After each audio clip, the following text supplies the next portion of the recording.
Dans un monde où tout peut devenir une absurdité monumentale, le dernier coup de théâtre nous vient des bureaux. Les chaises de bureau ont décidé de revendiquer leurs droits. Tout a commencé avec un mouvement spontané de révolte des chaises de bureau contre leurs conditions de travail.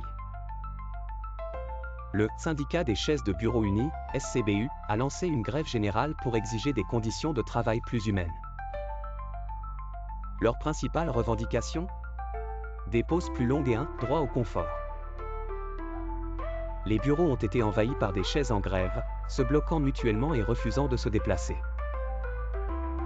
Les employés, pris au piège, ont dû improviser des solutions temporaires.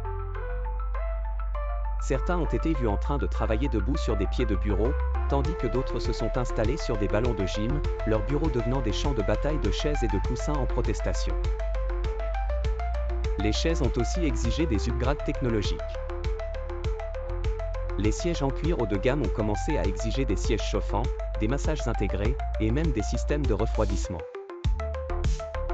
Les chaises en plastique bas de gamme ont revendiqué des coussins en mousse à mémoire de forme et des roulettes silencieuses.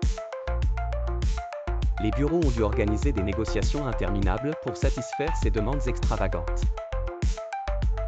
Pour ajouter au chaos, certaines chaises ont développé des personnalités capricieuses. Des chaises de direction ont organisé des réunions secrètes, se mutinant contre leurs cousines de bureau plus ordinaires. Les chaises de conférence se sont mises à faire des discours enflammés sur la liberté et le confort. Les patrons, désespérés, ont tenté de négocier avec des promesses d'amélioration future, mais les chaises restaient inflexibles. Les « Journées de la chaise » ont été instaurées pour célébrer et apaiser les tensions, avec des événements comme des concours de rotation de roues et des jeux de chaises musicales.